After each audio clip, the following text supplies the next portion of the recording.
Gustong ipalipat ni Senator Risa Ontiveros sa ibang programa ang hinihinging 10 million pesos ng Office of the Vice President para sa pamamahagi ng libro ni Vice President Sara Duterte.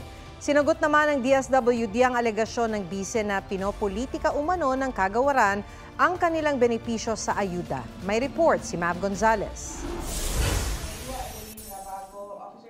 Special mention ni Vice President Sara Duterte ang AIX o yung ayudang ibinibigay ng DSWD nang talakayin kahapon sa Senado ang mahigit 2 billion pesos na proposed budget ng Office of the Vice President para sa 2025. Isa raw kasi ang AIX sa mga proyekto ng gobyerno na nagagamit sa politika. Kapag meron po kaming nire-refer o binibigyan ng endorsement ng AIC sa DSWD, kadalasan po nasagot sa amin ay hindi pwede dahil galing yan sa Office of the Vice President at kalaban yan. Sabi ni DSWD Secretary Rex Gatchalian, makikipag-ugnayan sila sa OVP para maimbestigahan ang issue.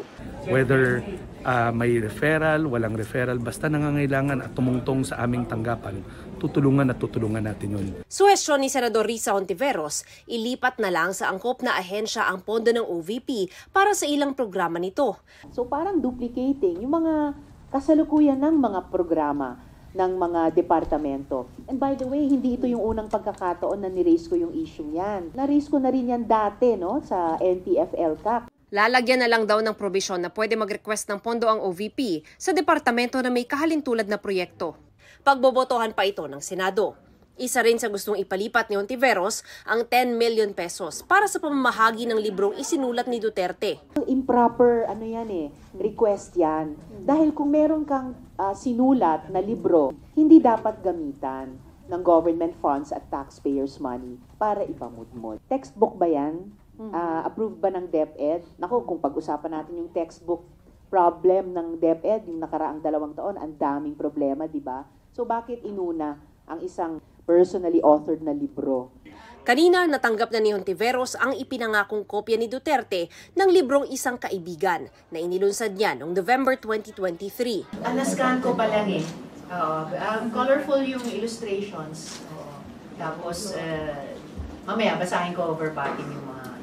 Sa huling pahina ng libro, nakasulat sa bio note ni Duterte na isa siyang tunay na kaibigan. Sabi ng Senate Finance Committee, trabaho nilang busisiin ng budget at pasok dyan ang mga tanong ni Ontiveros. Sang-ayon dito ang Senate President. I think Senator Risa had valid questions, which I would advise heads of agencies to be patient with and answer because these are all connected with the function of Congress.